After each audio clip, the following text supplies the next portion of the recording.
Our sovereign God knows down to the last detail all that is happening and will happen on earth, including every drop of shed blood and every bit of suffering undergone by His children. The Voice of the Martyrs estimates that more than 150,000 people die for Christ each year, an average of more than 400 per day. God knows the name and story of each one. I tried to capture that in Safely Home about God's concern for the individual who's in the jail cell, Li Chuan and his son Li Chen and all of the stuff, or Li Xin and all of the stuff, Ming Hua, his wife, and the suffering is real. He knows exactly how many martyrs there will be, and he is prepared to return and set up his kingdom when the final martyr dies. And in Safely Home, I have Li Chuan asking himself that question that his father asked him to ask. Is this the day? Is this the day that I die?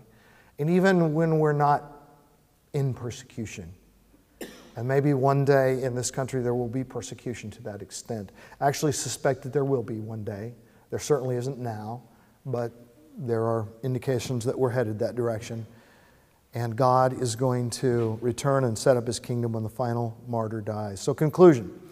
Unless there is reason to believe that the realities of this passage in Revelation 6 apply only to one group of martyrs and to no one else in heaven, then we should assume that what is true of them is also true of our loved ones already there and will be true of us when we die. Is there any reason you can think of or any suggestion in the passage that says, okay, here are these martyrs in heaven, but they're the only ones that this applies to? I don't think so. I mean, in other words, they speak, they talk, they're individuals.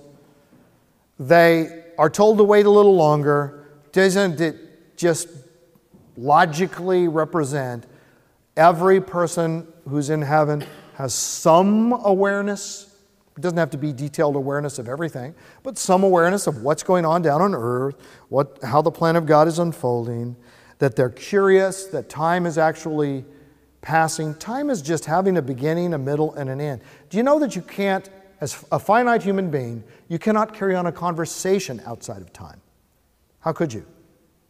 So if Dave and I start talking to each other right now, and we're both talking at the same time, and he doesn't wait till I'm done, I don't wait till he's done, and we're not having a conversation.